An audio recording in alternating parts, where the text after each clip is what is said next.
God, I don't even want to make an LFR after a game like that. Sorry if you've already been through this. Where's the carpet? Hi! Leafs Nation, stand witness for Austin Lucas! Full biblical! Austin Matthews is the Leaf! Why do I watch hockey? Stress relief, mostly. Leafs lose 5-3 to the Pittsburgh Penguins for this very rare Saturday night LFR video. LFR stands for Leafs Fan Reaction for those of you playing Keep Up. You know what? I'm struggling with this one. You know what?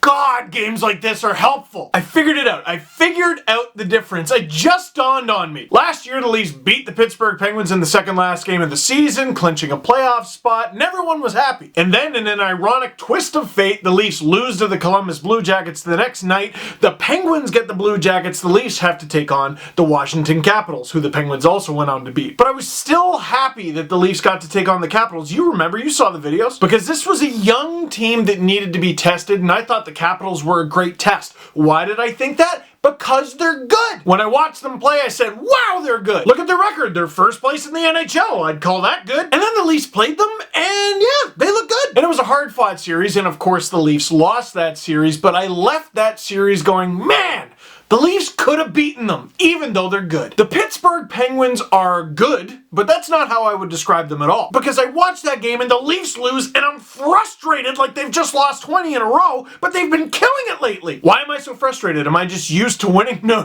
I've had plenty of practice with the Leafs losing. Here's the difference. I would describe the Capitals as good.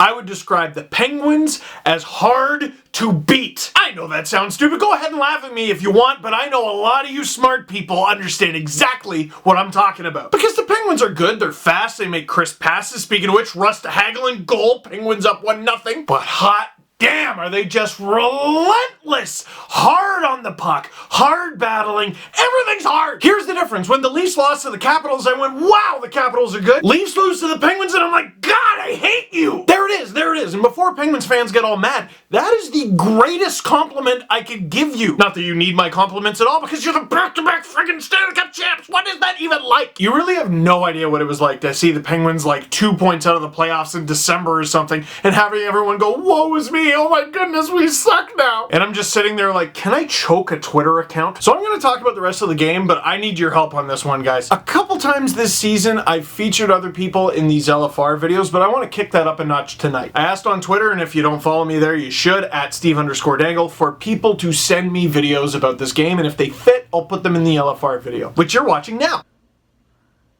Pittsburgh. You know, that's a really good point. But anyway, back to the game. 3 and a bit later, JVR behind the net, throws in front to Connor Brown. Tie game. Yes, that's what I want to see. Bad start, but the Leafs are showing no quit. They get back. 4 minutes later, Dermott's got the puck at the point, puts it on, stopped by Murray. Bozak shoots and scores. I don't know where my Buzz Lightyear gloves because we had to move everything around after the flood. In case you haven't seen it yet, there's towels everywhere, and I put down carpets and pillows to drown out the echo. And for a brief moment, the Leafs drown out the fans of the Pittsburgh Penguins. 2-1 lead. And when I say brief, I mean brief. Jake Gardiner has the puck, and he's like, I need to get rid of this. Malkin's like, I'll take it. Oh, sure, thanks, nice Russian man. Malkin drives to the net and scores 2-2. You know, I saw a lot of people ripping on Jake Gardiner for this, and it was a dumb move, but just remember that Gardiner has been so much better recently. He's been a great part of the Leafs team, and he was hurt last game. It's surprising that he even got to play in this one, okay? I'm not going to rip on Gardiner. But that doesn't mean I don't hold on to this for safekeeping. And had he not been playing so well recently, he would be in fish-beating territory right now. And that ridiculous 4-goal drunken pirate of a period is finally over. We moved to the second that started off, poorly. The Penguins outshot the Leafs into the earth, and 5 minutes in, they made them pay. Ian Cole puts it on, and I swear to God, go watch this goal. It looks like a power play, but it's just the Penguins hemming the Leafs in their own zone. The Kadri line again. Cole puts it on, Freddie stops it, but Zach Aston Reese is behind 2 Leafs defenders like they forgot about him, and he buries the rebound. 3-2 Penguins lead. So the Leafs lost a tight game against one of the hotter teams in the league on a night where one of their 2 top 5 centermen in the league scored a bunch of goals on the Leafs' second line. Should we really be bummed about that? I don't think so. A lot of people have chalked it up to, well, the Kadri line just got outplayed by the Malkin line. Yeah, because on this goal, it was the Crosby line, and on his left wing, he's got a guy who may or may not be made up. Maybe that's why they forgot to cover him. It's fair to say in a game like this, in a game where there were a bunch of different things to complain about, that just overarching, this line was bad. I saw a few people tweet me things like, maybe they should try this guy on that line, maybe they should do this, do that. Someone tweeted me Marlowe at center and Kadri on the wing because Marlowe might be a better, bigger body. I don't hate that suggestion. I don't hate a bunch of the suggestions I got. But what I would say is the Pittsburgh Penguins are a litmus test. People talked about that being Tampa. Tampa's really good, but they're not the back-to-back champs. This was a big game, and I want to see that line challenged in how they respond to it. They don't usually do this, but the way they responded in this one was epic failure. I don't think Kadri had the best game, but Marner in particular was so soft. And you might say, well, he's small. There's plenty of little guys who play bigger than they are. Marner was passive in this one. It's not like he had the worst game of his entire career. I mean, he set up a couple scoring chances in this one, but you're going to need more than a couple scoring chances to beat the Pittsburgh Penguins, especially in a 7-game series. But while that line looked poor and the Matthews line looked alright actually, but they were going up against Crosby, another line rose to the occasion. Bozak, already sitting on 2 points, draws a penalty, Leafs on the power play. Brown over to Marlowe. Marlowe kind of whiffs, but it's just enough to get past Murray. Leafs tie it up. Also noteworthy, that's 20 goals for Deddy. How about that nice goal by Patrick Marleau? Pretty good guy. Assisted by San Ramon native Austin Matthews. Yes! He's on pace for 27.3 goals this year, which as you know is literally impossible, so he's on pace for 27 goals. Guess how many he scored last year? 27. And it was nice to see him score a power play goal. It was nice to see anybody score a power play goal. Do you want to see some crazy stuff I didn't even know? The Leafs are 5th last in the NHL for power play opportunities. The Leafs have only had 166 power play opportunities this season. To give you an idea of how low that is, there's 5 teams in the league with over 200 opportunities. The Penguins being one of them, getting their 200th in this game. And the Leafs got 2, so heading into this game they had 164, which actually would have made them 3rd last. And Columbus and LA have both played 2 fewer games than the Leafs, so it's a fair bet that they will pass the Leafs. The Oilers only have 150 power play chances in 57 games, which is crazy, but with the exception of them, the Leafs have the 2nd fewest power play opportunities per game in the entire league. Aren't NHL referees just the best? We'll get to Ole Mata on Zach Hyman in a minute. I'm not trying to claim foul play. I'm not going to try to say, oh, the NHL loves the Penguins. I know a lot of people like to say that. I'm not going to do it. But can you help me figure out what the hell is up with that? And the Leafs are tied for the 4th best penalty kill percentage in the league as well. So think about that next time. You're like, oh, trade Komarov for a bag of pucks. Maybe don't. Let's get the 3rd over with. Ole Mata puts a shot on. Wasn't even a cannon, and it beats Freddie. The Penguins go on top permanently. I don't know what happened there because odds are if Freddie sees it, he's stopping it. The logical answer is, he didn't see it. The much more logical reason is Matt Hunma got the assist and we're freaking cursed, man. So Ole Mata crushed the Leafs dreams shortly before crushing Zach Hyman's head. Not wonderful. Ole Mata and Zach Hyman both rushing into the Penguin zone to get the puck. Mata's stick comes under Zach Hyman's skate and Hyman just friggin' yard sails into the board. And he's slow to get up and right away I'm going, oh my god, ankle, compound fracture, oh concussion, oh my god. Now if he had messed up his leg, I think he would have been holding his leg, but right away Hyman is holding his head and I'm like, no dude. And I've already talked about this in videos this season where Hyman has taken a blow to the head and I'm like, dude, I don't think you should be playing right now. This one seemed pretty definitive, he's not coming back. Sure enough, Maniac comes back and we'll talk about that in a minute. Saw a lot of people ripping the broadcast because they're like, well, Mata apologized. I think the context of that was, well, it wasn't malicious and it wasn't intentional. And I think that is actually important to point out. You look at a dirty play, like you look at what Miles Woods did to Vlad Nemesnikov. Have you seen that clip yet? That's insane. And that was an intentional movement. He meant every moment of that when he nailed that player from behind. This was an accident from a player just trying to play hockey, trying to go for the same puck, and he didn't mean to do it. He even apologized after. I could sympathize with that. He felt remorse. I feel bad for the guy. However, that does not mean that he shouldn't have got a penalty, and that's nuts. Did I mention the Leafs are nearly dead last in power play opportunities? What's it gonna take? This is fine. I'm fine. It's fine. I know hockey's a fast game, but those 2 guys are going for the puck, and if you're not looking at the 2 guys going at the puck, I don't know what the hell you're looking at. Refs make mistakes too. Alright, well they made a mistake on this one. Brutal. So then I saw something from Leafs Nation, and I feel like I need to be the voice of reason, which means we're all nuts. We're screwed if I gotta be the voice of reason. With Hyman out, Babcock puts Leo Komarov up with Matthews and Nylander. And I know hockey Twitter, and I'm sure you, and I know me, had the same reaction, which was, Mike, Like 1 or 2 shifts into that experiment, Leo is set up for a bomb.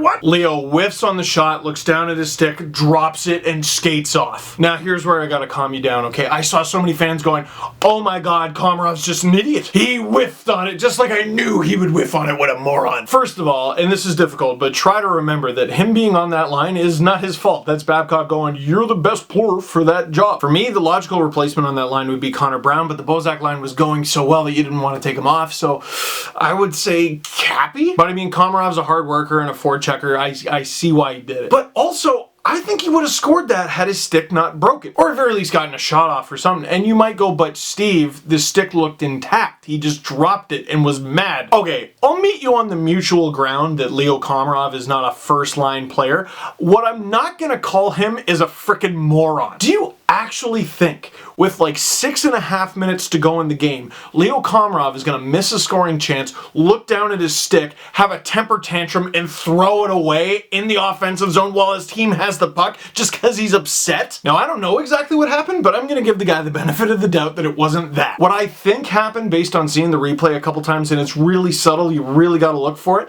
I think his stick blade snapped. And you didn't really see it because it was taped so tightly together. But when your stick breaks, you gotta drop it. Now that the Leafs haven't tied it, dying minutes of the game, Chris Letang puts it on, stopped by Freddie, Malkin gets it. Looks like Malkin's gonna go for the bang-in, but because Malkin is smarter than me, he hits it in front to a wide-open Brian Rust, who, you know, and it's the Bozak line that's out there, and they deserve to be out there for the game that they had, but the Penguins were just too much, man. And you might have noticed Zach Hyman skating to the shot because he returned to the game, the maniac. Now, I thought the same thing that I'm sure you all did. This dude should not be returning to the game. I don't think anything nefarious happened there because, like I've said before, the Leafs are stubborn, but they're not stupid. If you ever watch Babcock scrums, he's always talking about, well, they won't let the guy return, and oh, they don't tell me anything, and blah, blah, blah. I get the impression that there have been many times this season where a player was ready to come back and the medical staff wouldn't let them come back just yet. So because of that, I have a hard time believing, I would hope that they wouldn't let a player come back to the game if they weren't 100% sure he was good to go. Leafs prevent any empty netters, but they don't score any either. They lose 5-3. Penguins fans, if I were you, I would react like this person. Victory, puppy! Come here, Romeo. Good boy. Go Penguins! Go Penguins! Shut up, Allie. Here, let's go to another Penguins fan. I would just like to say thank you, Toronto, for allowing Gino to score his 900th and 901st point against you. It's so gracious of you to allow us to reach a milestone. Oh, you're welcome. You're welcome. It's so great that we were able to do this. Shut up, Allie. You know what? No, I want to get back to Leaf fans. In honor of Black History Month, tonight, I'm Steve Dangle. Leafs lose. Evgeny Malkin, you killed us tonight. Roman Polak, you kill me every single night.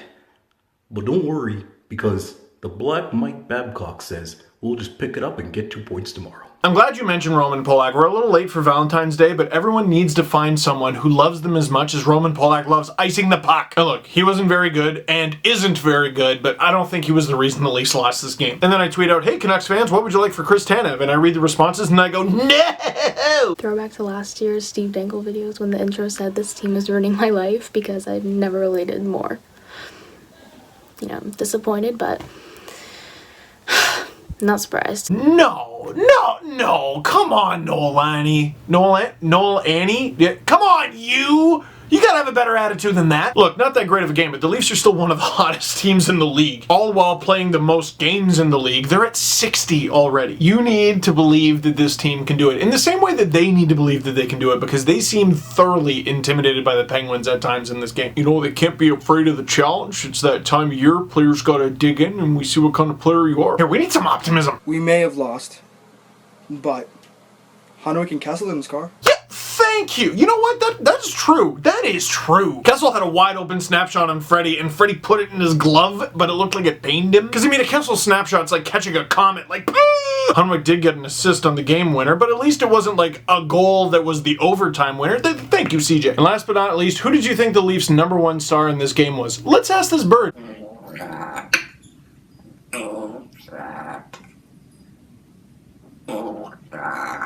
That's terrifying. Impressive, but terrifying. We're gonna wrap it up there. I really like this. I liked adding the videos. It was a little like quick and thrown together last minute, but I mean, it's Saturday night. The fact that I got so many video responses on a Saturday night, you guys blow me away. You're the best. I want to do more of this in the future, but I want to give you more time to do it. So maybe next time I do this, it won't be on a night of video. So that is it for this one. Thank you very much for watching. Click like if you like this video. Click subscribe if you really liked it. Tell all your friends.